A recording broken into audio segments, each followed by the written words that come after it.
Good afternoon, everyone. So we are going into one of our penultimate sessions, looking at some of the most groundbreaking programs that are living in this space between educators and industry. And we're just waiting for Andrew Oliver to log in. And so I'm going to ask each of our panelists to quickly introduce themselves, and hopefully Andrew will be with us to take over from me. Shahneila, would you like to go first? Hi, I'm Shahneila Saeed. I'm Head of Education for UKI, and I'm also Director for the Digital Schoolhouse Programme. And once upon a time was a computer science teacher as well in a secondary school. Thank you. Declan. Hey, so yeah, I'm Declan Cassidy. I head up Into Games, and we are, I guess, nominally the kind of youth career service for the game sector. So we provide kind of information, guidance, and support kind of throughout a young person's journey into hopefully a rewarding career. We mainly work with kind of underrepresented groups where we can, yeah, we've got a whole bunch of different stuff from our website, which has over 100 careers with educational pathway information, digital mentorship program, and we also have SideQuest, which is a bi-weekly game jam, and we are very privileged to run the Video Games Ambassador program with UKI. So we help connect industry staff directly to educational opportunities kind of all over the country. Brilliant, thank you. Nick. Nick Dixon, I'm Senior Lecturer in the Games Academy at Falmouth University. Prior to that, I spent 20 years in industry in design, creative direction and writing, including working with Andrew at Blitz Games Studios. I then went on to manage and head up the Launchpad incubation studio at Falmouth University, which incubated a large number of postgraduates into entrepreneurial-based game studios, where we had a number of companies established and games published, most recently with a launch title on Google Stadia for one of our companies. And then I went full-time into teaching design and development and employment and entrepreneurialism in the Games Academy. Thank you. Oliver. Hi everyone, good afternoon. I'm Oliver Williams. My job title these days is I'm Deputy Head of Birmingham Institute of Creative Arts at Birmingham City University, but most people in this sort of forum know me as the person who set up Gamer Camp and Gamer Camp Studios, which is still something I run, which is a game studio that we put inside a university, which was quite radical 10 years ago. I think other people have done some of that activity now. It's hard to do. It's been even harder to do with in lockdown. But I think some of those kind of war stories and things that worked well and things that were insurmountable are some things I can share today. Excellent. And then I'm going to hand over to Andrew Oliver, who is going to moderate the session for you this afternoon. Thanks. Okay, hi guys. I'm not sure what happened there. These things usually work, but middle of the afternoon, it's the first one that didn't work. So there you go. Anyway, thanks guys for the introductions. We did some sort of pre-chatting, so I've got a good idea where each of you come from and what each of you are doing. But I don't want to repeat some of the things that were actually in Philip's session earlier about some of the lessons learned, or I'm in danger of covering the same grounds. But then you've got different perspectives on sort of what happened when the pandemic hit and how you reacted. So you've given a quick little rundown while I was trying to get online of how you taught, but then come February, you people got about 3 weeks warning to the fact that lockdown was looking imminent. And I was just wondering, when you knew you had 3 weeks and you were teaching your students in their different ways, what did you do? What was the action points that you took in place? And more importantly, what are the actions that you didn't take that you regret and thinking, like, we should have done that? Because actually, there may be time, or we're going back to this new normal, people might still be in local lockdowns. So who would like to go first? Yeah, I mean, I guess we as Into Games, we're quite a small organisation, so we're quite young as an organisation. We've been in game for just under 2 years, so it was always our intention, being so small, it was quite hard for us to deliver kind of real world events in schools nationally anyway. So we were doing that. And we were running kind of, half day kind of games creation events and full day game creation events in underrepresented schools across the southeast, because we're kind of based in Brighton. It's as far as you could sort of travel in a day. Exactly. Yeah, completely. And we were talking about how we could train people, further afield to deliver those. But it was always kind of in the back of our mind that I think we were always going to kind of move online or start thinking about how to, kind of get that reach that we wanted through some kind of online way of doing things anyway. So we'd already started thinking about that before it hit. So we were starting to implement our kind of remote mentorship through Slack anyway, and that was kind of rolling out. And then we were kind of rethinking maybe how we did those real world workshops. And then obviously it hit. There were loads of plans that we had that were in the back burner that we thought were maybe a year out or 2 years out from where we were, that actually we ended up having to implement quite quickly. And so it was a real kick up the bum in a lot of ways. So you had a plan and it just accelerated the need to get everything online. I think so. Yeah. So, I mean, one of the first things that we did was we knew that obviously all the games courses were going to be disrupted across the UK, and we thought, we've got all of these game makers that are at home and maybe not being fed coursework, and we didn't know what was going to happen at that point. And so having some kind of regular creative prompt was going to be quite important, we thought. So creating a kind of bi-weekly game jam was the first thing that we thought, and we kind of wanted to do that for a while, and bringing in real world studios to kind of give some weight to those game jams also made sense. And then also to create some learning materials around that, so that young people who maybe hadn't made a game before were stuck at home because, they've been kicked out away from school. What are you going to do at home? Make games. That's a fantastic opportunity. And so, we got about trying to make those materials with Sumo Digital. Brilliant. And thank you, Sumo. Yeah, thank you, Sumo. It was amazing. It felt like a real opportunity, I think, for us, more than it being a kind of hurdle that we had to cross. Okay, so I'll come back to how you've managed to promote that and things later. But let's go and talk to one of the others, Nick.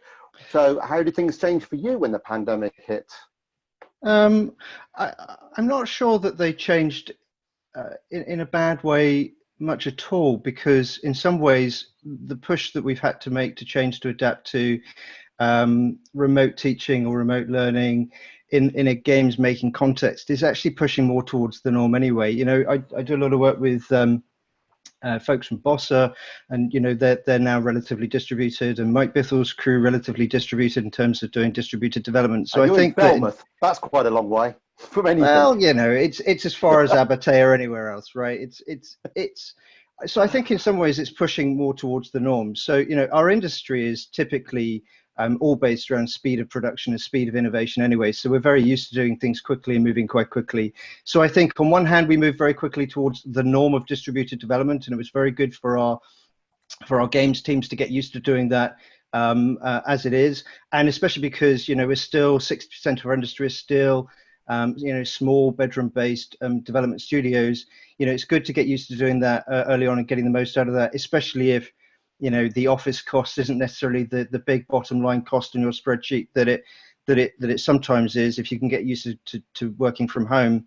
And our teams had already set up. We set up Discord channels for the year groups, and so we were all ready to go and communicate on Discord. We had Microsoft Teams set up for asynchronous teaching in that respect.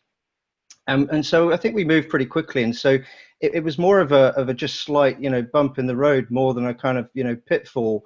And then it was just a case of making sure they had the right internet speed and they had access to everything that we needed. But to be fair, there was very little drop off, and we had no change in delivery. Everything simply moved to an online, and that's the difference between maybe our industry and other industries.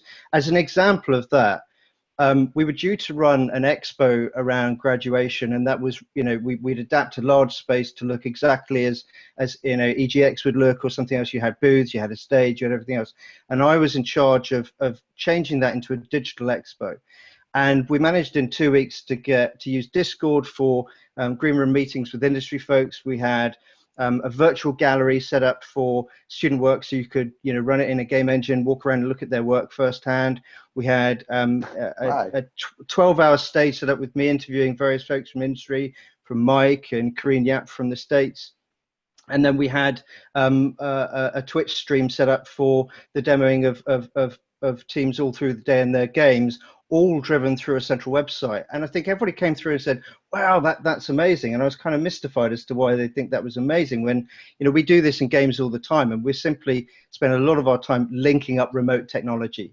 And so this is simply, I think, more pushing towards what is industry norm more than abnormal. So you coped fairly well with remote teams, and generally a positive outlook. I was talking to Oliver, who said that whilst they coped, there were some fundamental problems that they had with sort of remote team working. So Oliver, would you like to say where the issues that you came across that you'd wished would have been fixed prior to the pandemic? It's interesting hearing, Nick, because your area that you work in is more in startup and small indie, and the area that we tend to work in is with larger studios. So their norm wasn't necessarily distributed development. It was actually having people in a studio, and that's our norm as well. Our norm is we have 30 people in a studio.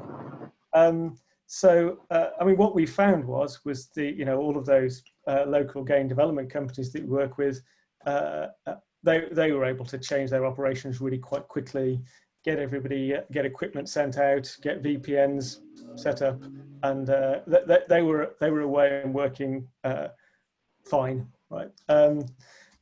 Just for those of us who work inside education with large IT departments and security concerns, will know that actually getting students to access university networks through a VPN is not something that everyone's going to sign up to. And that took a long time for us to sort out, whereas it would be a couple of weeks or a week for one of the game devs. It was more like it took us a couple of months to really get a solution that I think we were all happy with. And that's just because of the different types of organisation. If one of our companies that we work with, like Pixel Toys, need to go remotely, then they can do that.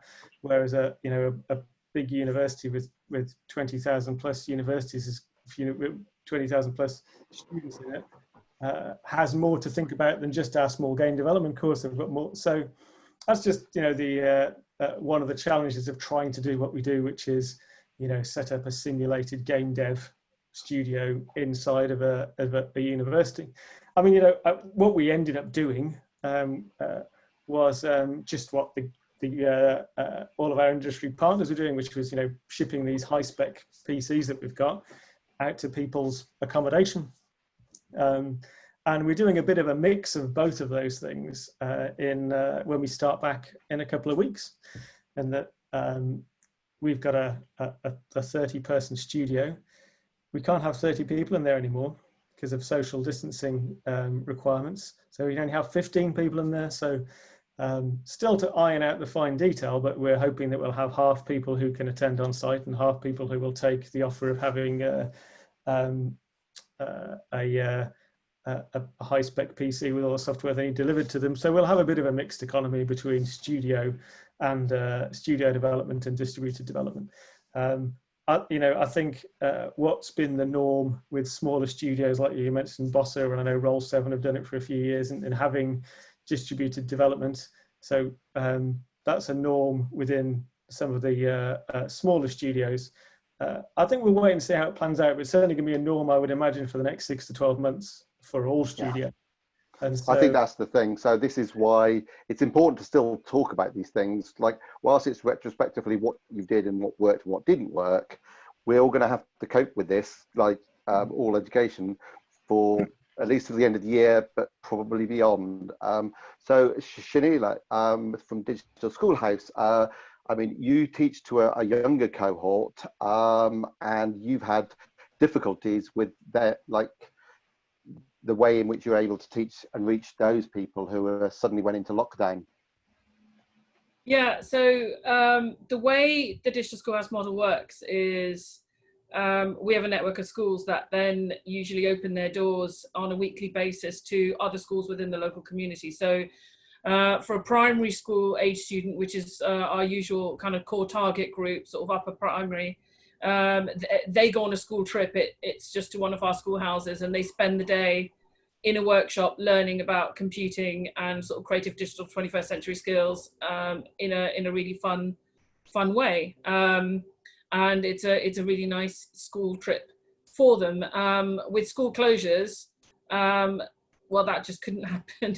So in effect, it was the equivalent of like the entire program effectively shutting down, thanks to the school closures. But so that was our biggest challenge, I guess.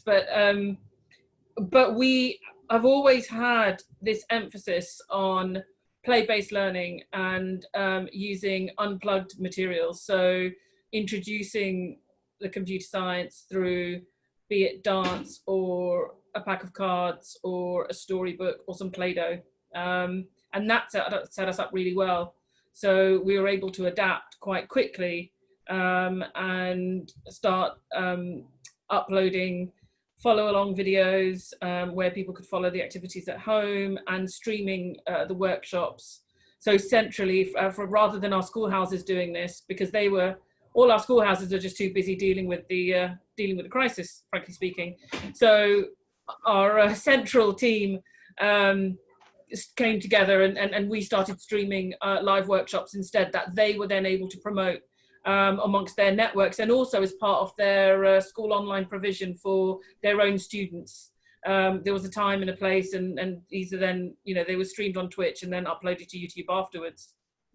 So these were promoted by the schools that you were already sort of going to go and visit, and they were sending it out to the kids. But surely there's going to be some that just disappear off the radar because, I don't know, the kids don't have the access to the online materials, or they don't have supportive parents who are able to get them the few things that they need. I mean, you said you could do it with Play-Doh, but I mean, there are some times where they just need half decent computers or something. I mean, surely there's got to be some that would have partaken had it been a school trip, just never got access. Oh, 100%. Like you lose so many children that way, and there's, sitting from where we were, we tried our best, but there's only so much that we can do. So, when we live stream the workshops, for example, we delivered them in 2 parts on a Tuesday and a Friday, and the Tuesday was always unplugged. So the only thing they really needed was to be able to watch the video, and everything else could be done using pen and paper, or like I said, Play-Doh or something else. And the other half, which if they didn't have access, used something, whether it was Scratch or something else, but then you're assuming that these children are going to be able to access a device to watch that YouTube video, or that they're going to, the parents are going to access the content and the advice being given by schools, and then actually get their kids in front of their, to access it and all. And there's so many children, if you, that just don't have the equipment or the device at home, where you've had families who have been sharing devices. If you've got 4 children and you've got 1 smartphone, they've had to have a schedule, to access a smartphone to access their homework. So they're not going to spend an hour watching a YouTube video. They're going to spend that hour downloading all their worksheets, and then maybe uploading them again afterwards or something. Well, the role of a teacher or lecturer is quite often that support and the chivying along. And I can see a lot of parents trying to deal with other stuff, frankly, and the kids just not doing it. I mean, it usually takes a sort of, if you're teaching, I don't know, 12, 13-year-olds, usually needs a little bit of pushing to do their homework. And unless you've got someone on their back and they're really committed, then I can see them just not doing stuff, and you're just losing people through that. Whereas within a normal school day, they would have done it. But yeah, when you're in lesson, I mean, our workshops are they're deliberate. school children, or primary school teachers rather, we say, please bring your whole class. So I don't want just your G&T children or just your, digital ambassadors. I want an entire class, so an entire Year 5 class, please. And that allows you to be able to work with the full kind of diversity representation of that particular cohort. And it means that you're getting 100% reach and access. At home, of course, it's a different kettle of fish, isn't it? And it's hard to be able to access, parents who've been working from home and teaching at the same time. The younger kids can be just as resistant. It was a unique state of affairs. I mean, as a parent, I've been through some of that myself with my two Year 5 students. So, I mean, question to somebody else. I mean, maybe Oliver. I mean, how did the students manage to cope in the fact that they're so used to seeing their mates working as a teams? I mean, young people are more savvy with technology if they've got access to it. But there is a certain point, they signed up to university courses to be part of a team that are all working together, and then suddenly they might be in complete isolation in some tiny little bedsit, or they might be back with the parents.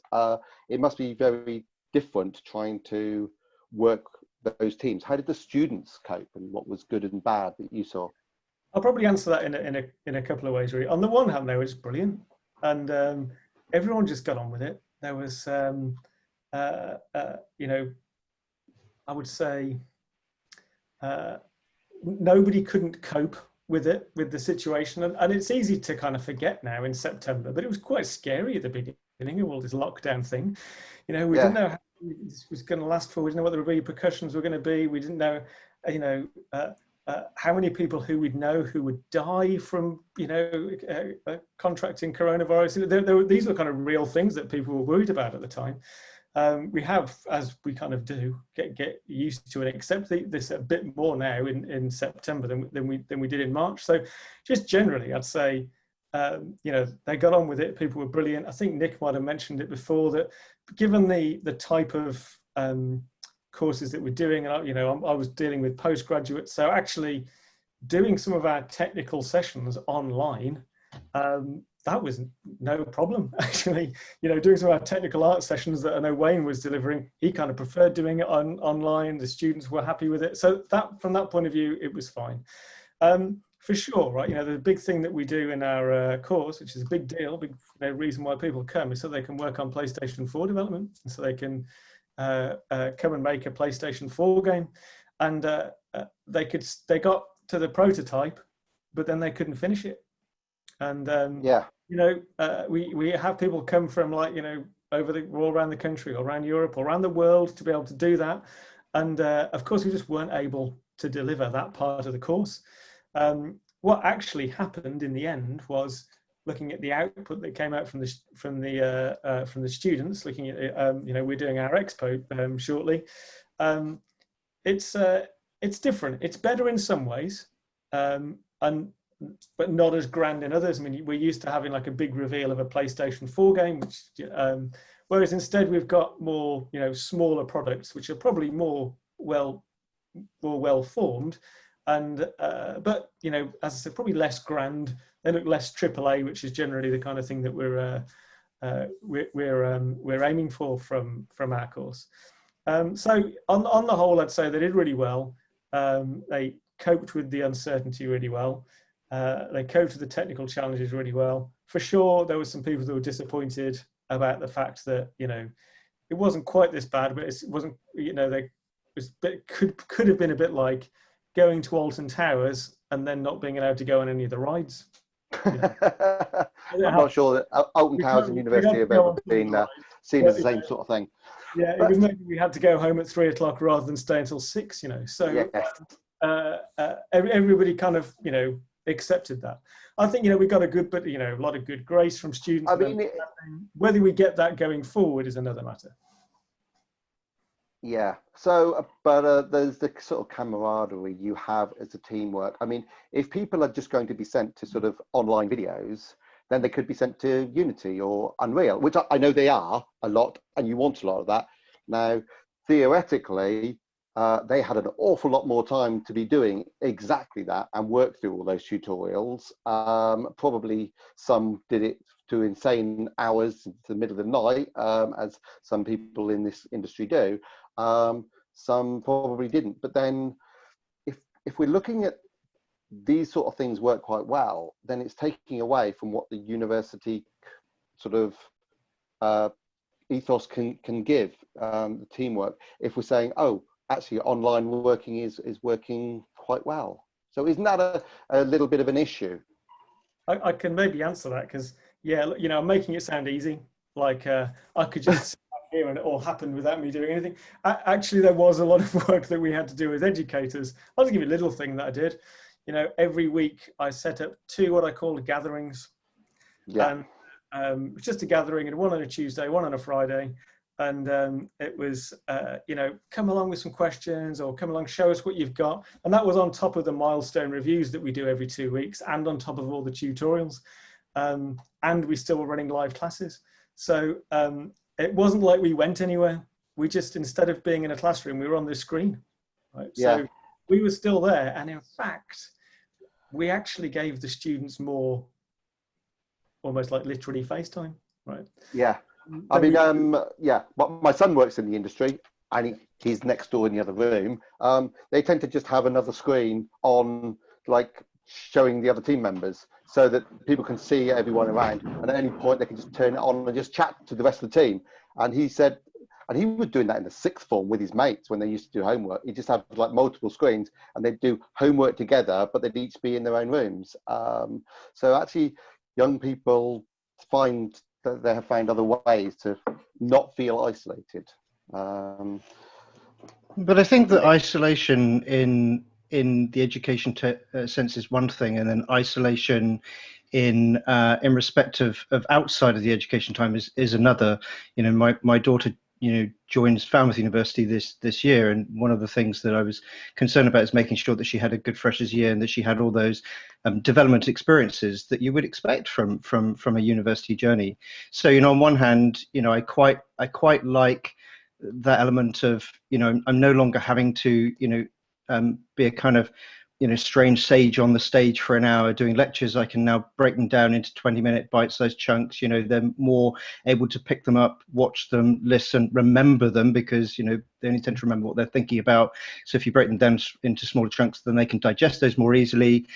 I then can concentrate instead on doing discussion-based seminars, and I do regular discussion-based seminars where I invite industry people, and they can be drawn to and discuss and get a real kind of industry focus on what they're talking about, and then challenge-based workshops. So you can, I think, in some ways, it affords you to change how you educate and to take on board some of that which online courses have now been doing for quite some time, to an increasingly you know, high success rate. But then, you know, somehow we then need to bring on what universities do best, and still opening up our campuses where we can, to make sure that their freshers year and that their, you know, 2nd and 3rd year journeys are just as well managed, and that they do get to do those activities outside of the lecture theatre, which are equally important.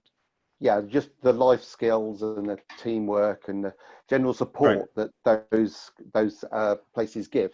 I mean, I suppose, like, teaching people how to work remotely certainly in our industry is actually a very useful skill. They just didn't expect to learn it quite so suddenly and harshly. Like, this is how you're going to do it out on your own. Now, it's occurred to me, so back at Blitz, when we were working on Epic Mickey, and you were there, Nick, for this one, we had more people working on Epic Mickey around the world than were working in the studio on that game. There were so many artists that were working out of China and Singapore. And it didn't matter because they were remote. So we had the occasional meeting, so a couple of long haul flights to set up things, but then we had an awful lot of remote workers. Now, it occurs to me, and Brexit was mentioned earlier. I don't want to go on about Brexit, but you know what? I mean, it doesn't matter where someone is. As soon as they're remote working, it breaks down boundaries. So therefore, that's a threat and an opportunity. I mean, in some ways, when we had so many remote workers working on Epic Mickey, we took away jobs from British developers, because we found that we needed an awful lot of art talent to make very big levels for Epic Mickey. But this could be a new way that the industry works, but it could mean that it goes to people who aren't necessarily in Britain. But the British people could be working for Silicon Valley. Anyone, any comments on that? I mean, I definitely talk about how, I guess, that exact problem of getting young people ready for remote work and getting them ready for the kind of organizational challenges that means is super important. And from our side, you know, one of the kind of project ideas we had that came, you know, from the situation, and that we talked about for quite a while before, actually, because it was a large problem, was kind of virtual work experience for you know, for young people at kind of college and potentially university level. Of course, if you've got, you know, like Nick and Oliver, you've got places that have game studios within, you don't necessarily have to worry too much about kind of sending the students out to other studios because you are studios yourselves. But you know, certainly for other educational institutions, it was a bit of a problem. And you know, from our side, we kind of thought long and hard about how to deliver something like that. And you know, we tried thinking about how we could do, you know, different strands for kind of artists or producers or programmers or, you know, whatever, and then how they come together, and whether we create something where you know, anyone from anywhere in the world can, you know, be introduced and form a little kind of virtual remote studio and then go through a learning process, things like that. But we eventually kind of settled on doing it with colleges and universities that obviously already have a group of young people that are working together, and then to create a kind of what we call kind of producer training, because, you know, one of the things that we thought was missing, you know, and this feeds into training people for remote working, is that kind of organizational layer. And certainly at kind of college level, that was really missing. So it didn't really matter whether you were an artist or whether, you know, a designer or a programmer, just understanding how a game is made and should be organized. You need to know what the other people are doing so that you can talk to them. Exactly. You know, and within that, remote working training has to play a big part. You know, because that's how it's delivered as virtual work experience with remote teams, and then a studio that kind of feeds them work or a live brief. So, you know, it's a really important thing for us to kind of get that across. Yeah, I just see that maybe the industry is going to change with everyone so remote working that it doesn't matter where you are in the world. I mean, I know that people in California work for Bitcoins. Now, there's probably a reason why a programmer works for Bitcoins, is because he doesn't want it to turn up on his tax. And he actually works for one of the big Silicon Valley companies during the day and does bits on the side for someone else. But all of this sort of thing might actually become part of our industry, that people are just working ad hoc for anyone. Whereas we've always had places of work. We go to the offices in the towns, in the cities. You get the clusters. This kind of doesn't make any difference now, like if this is the way it's going to go. I can throw in a two penneth if you like on that one. Go on then. Well, you know, I don't think any of us know how it's all going to pan out, but my gut feeling, based on my experience in both development and education, I've got about equal time in both, is that I think we'll come back to the classroom, and I think we'll come back to the studios, and I think we'll come back to the offices. Back in the 90s, I was working for a company called Parity Solutions, and we were it was a training and solutions company, and I started in the training arm. And this thing came out which was called the ECDL, the European Computer Driving License. People may remember it, people may not. And it was CD-ROM training, and everyone was this is going to put us out of business, going to put us out of work, and obviously it didn't, because everyone would rather come on a course. And then, of course, the internet comes along, and these, you know, and everyone's going, no one's going to come on course. They're just going to watch tutorials online. And then we were talking, everyone was going crazy a few years about these things called MOOCs, and it had nothing to do with like an Al Pacino movie. It wasn't that kind of MOOC. It was, you know, massively online course, right? And no one talks about those anymore because nobody completed them. I generally find that people learn better from other people. In a kind of education sense, and again, I can just remember kind of starting out in early studios. It was such a difference when you had a studio. I mean, I guess, Nick, this was one of your big points about having the incubator at Falmouth. Yeah, it was great. Not somewhere where it becomes real. And I can just remember a friend of mine, I'm going back about 15 years now, saying to me, the minute we moved into the studio and we had a base, everything changed. People started to take us seriously. It felt real. Like they could engage with us now, you know, and you'd get work for hire in a way that they just wouldn't before. So I don't think it's going to happen anytime quickly, but I think the actual pattern of work and education will have some disruption to it, but I think essentially we'll still see young people back at campuses, because universities, they don't just educate young people. It's not, you know, they don't just come to learn about computer games. It does more than that. Yeah. So a question is coming through about when everyone, assuming everything went back to normal and everyone was allowed back in the classrooms and back in the lecture halls, what are the things that you would still want to keep that you had to hurriedly put together? There must be some things that you go, actually, this is a better way of teaching, or these are things we need to teach. Who would like to go? All right.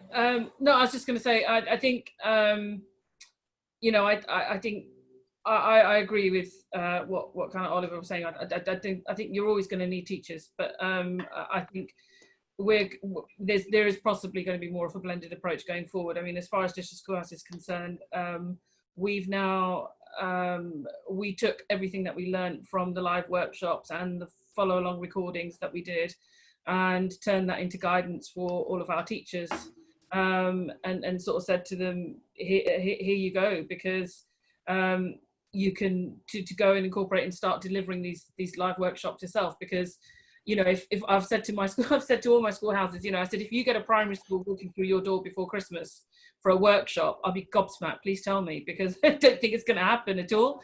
Very, very surprised. So with that in mind, we said, you know, but that doesn't mean we can't continue to support other schools. You know, we can, and we just need to think differently about how we do it. So, you know, I think, and that is going to have to be online, and it might take shape in various different forms. It might be through a Zoom call where you can have more interaction, or it might be a one-way streaming into multiple schools at the same time, or it might be, you know, our teachers might be creating their own follow-along videos. But you know, I think that's something that's going to possibly become part and parcel and a real integral part of the Digital Schoolhouse offering going forward. And we're just going to discover lots of exciting new ways of delivering and providing teachers with that support and learning from that and continuing to sort of integrate that in the future. When we were talking beforehand, you were just saying how incredibly supportive Creative Assembly and Sumo Digital were, particularly, and people who are watching this, like the companies, developers who are, like, how can they help? And you were saying that, sort of, apart from the ambassadors, one of the things is, like, some people just don't have access to the technology, and what a games company thinks is an old dead computer is actually more powerful than the schools or the students have. And yet people just chuck this stuff away sometimes. And I know that it's a tragedy that this happens. So I'll probably said it all. It's something that we discovered in our experience. And when we were doing the esports tournament, not this year's iteration, but a couple of years ago when we were running Overwatch on PCs, and we sort of polled out to all of our schools and said, how many of you have machines at this spec, which is the minimum spec Overwatch required? And I think over a third of our schools came back and said, no way, we just don't have the capacity. So I kind of begged and borrowed from the industry, opened my hands and said, please, can you help us out? Because I'm going to have a whole bunch of schools that want to take part and can't, because their hardware is not powerful enough to be able to do it. And I can't think of anything. It's so upsetting. But anyway, I could kind of go on about that. But we had wonderful support from the likes of Sega and Creative Assembly and others. And I think, you know, as if can I use this Yes. forum as a plea, because what I would really love is people in industry. You have a 3-year turnaround on average, from what I know, and I might be wrong here, for your PCs. After 3 years, you tend to upgrade them because you need to always have the latest spec. For schools, if they're running on their courseware on a computer that's 5 years old, that's quite a fortunate school. And it was probably never a high spec to begin with. So we found that when we've had and been able to build up relationships like this, some of the machines that some of our industry friends have donated to schools, we've then received thank you letters from those schools saying that these are now the most powerful machines in a school. So please, there's a plea, don't recycle, donate instead. If you don't know how to get in touch with your local school, come to us and I will personally help you and try and get those machines into a school, because it's not just about schools, it's the kids. And from what we were saying earlier, the kids don't have the tech at home. If they're going to a school that doesn't have the tech either, like, you know, you just can't do it. So we're coming to the end of our session. So I'd like to give you each a chance to just say one major positive change that you feel that you've seen and made that you think others may not be making, that you think they should make, sort of as we go back and as kids are going back into schools, as students are going back to universities. What things, a few things from each of you, but fairly quickly, what should people do?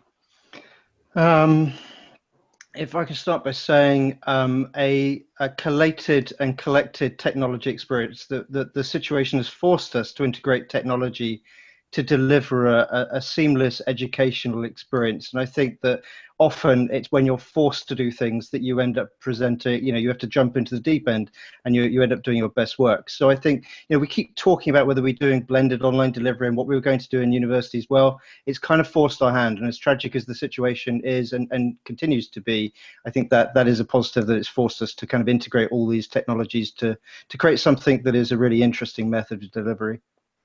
Thank you, Dick. And oh, sorry. Sorry, no. No, I was just going to second Nick. I 100% agree. We've learned a lot from what we've done. Learned a lot about things that work, and learned a lot about things that just have completely failed. Let's not forget those lessons going forward. And schools, don't forget to reach out to industry. If you need some hardware, they might be able to help. Would you like to go next? Yeah, just say, I suppose, you know, from this whole experience, I think we have the potential to make education more accessible than ever, you know, and I think that, you know, throughout this whole period, so many organizations stepped up to the challenge and did, you know, kind of daily live streams, educating people daily, you know, through a whole bunch of different means. And I don't think there's any reason for that to stop at all. I think it's just a new channel that was there for a long time anyway, that now is being kind of, you know, fully realized as it should be. And I think that's fantastic. Fantastic. And a final word from Oliver. I guess that's probably the first thing I think is interesting. What I've heard Shahneila say is she's talked a lot about the IT poverty in a lot of schools.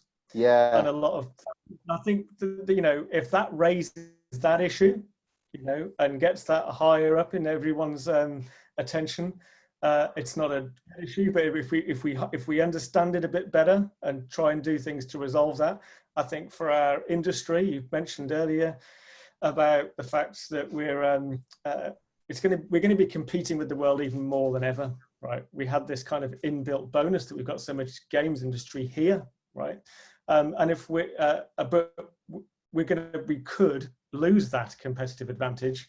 And so if you add that to the fact that we've got IT poverty and like talented, able people who aren't even able to like get on the horse, let alone know how to ride it, then that could be a real problem for us going forward. So that's you know, one thing that I feel I've come out from listening to the panel. Actually, I think from my point of view, something that this is this experience of having lockdown, I think it's made doing stuff online acceptable.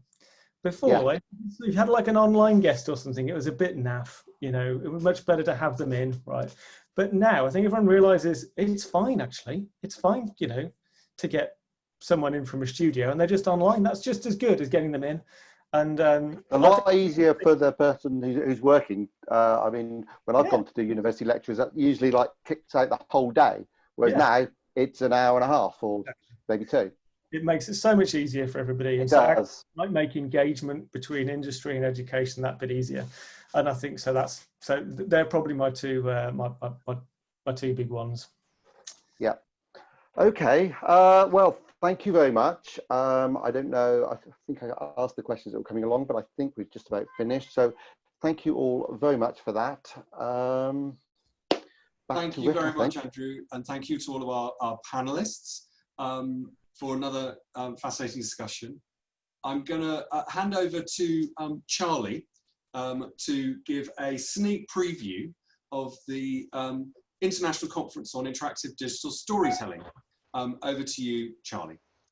Thanks very much, Rick and everyone else. I'm just going to try and share my screen so everyone can see this one slide that I've got. Everyone see that okay? Yeah, I'm seeing thumbs up, so I'm going to say yes. Great. Well, yes, thank you very much to Rick and to this fantastic day that we've been having here at GamesEd20. I'm just here to give a quick shout out on a related event that I'm hoping will be of interest to all of you. We were very proud at Bournemouth to this year be awarded the rights to host the 13th International Conference on Interactive Digital Storytelling, otherwise known as ICIDS or ICIDS.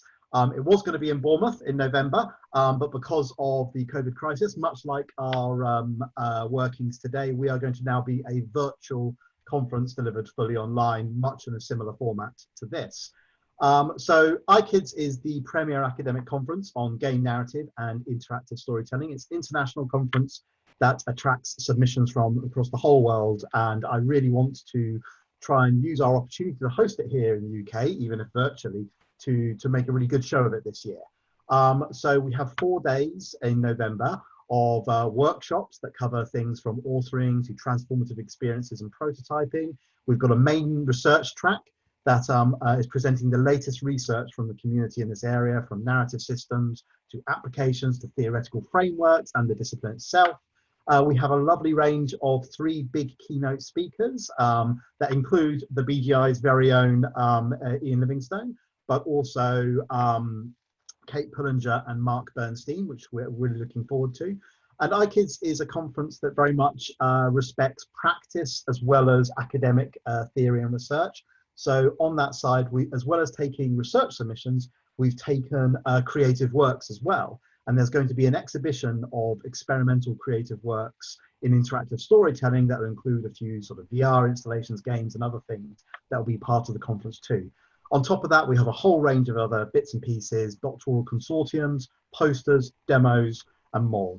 Now, the main deadline for submitting work to the conference has passed, although the doctoral consortium and workshops are still taking submissions. But I really encourage you all to join us in November to have a discussion about games as a storytelling medium and the latest research and developments in game-based storytelling, whether you have a submission or not. So registration will go live very soon. If you want to keep up with what we're doing with the conference, we have a website and a Twitter account, or feel free to get in contact with me and I'm happy to talk about it. So yes, that's ICIDS 2020 in November. Big conference on game narrative. Hope to see some of you there. Thank you. Thanks very much, Charlie.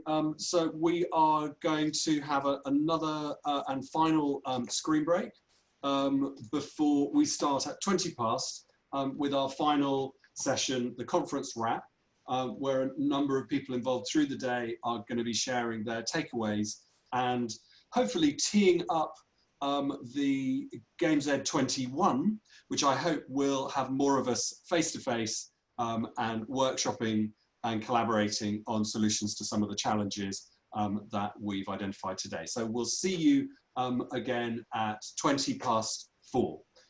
Thank you all to our last panel's speakers, and see you a bit later.